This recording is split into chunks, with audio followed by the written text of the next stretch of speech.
这回在台中非洲地这调查呢，发现讲真有可能就是这油喷处理无解特动，所以地师去挖着地这。中华县这饲地的数量是排全国第3个，正也咧讨论敢要来全面来禁止用喷来饲地。目前这中华县内呢有2大猪场是为着成本无愿意来转型，也那其他大部分这饲猪场拢有意愿。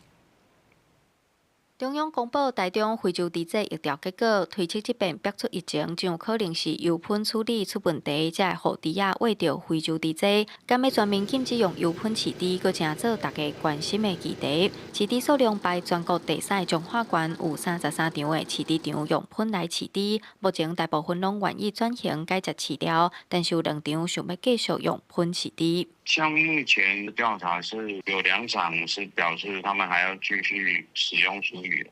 ，170多场是反对使用厨余，成本是第一大要件。因为家用厨余的话，它的来源比较复杂，我会建议家用厨余的部分不要再进入厨余的系统。中华县饲猪协会指出，主要是因为改用饲料成本增加，各业者是拄投资油喷的处理设备等等的原因。针对未来敢要禁止用油喷饲猪，业者有无同的意见。官府表示会继续和业者讨论，目前全力配合中央的防疫政策。产业这边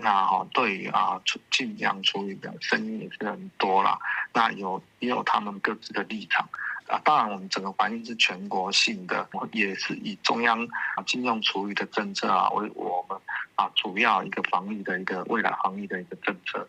即阵中央全力要拼找一会当恢复百品市场交易。农业部指出，禁止油喷饲猪的政策暂时未解禁，需要确保业者有落实煮油喷、有消毒、地方有完整的检查机制等等，才有可能会开放。未来若要全面禁止用喷饲猪，嘛需要参环境部讨论喷要安怎处理，做全面的讨论甲配套。记者杨淑静综合报道。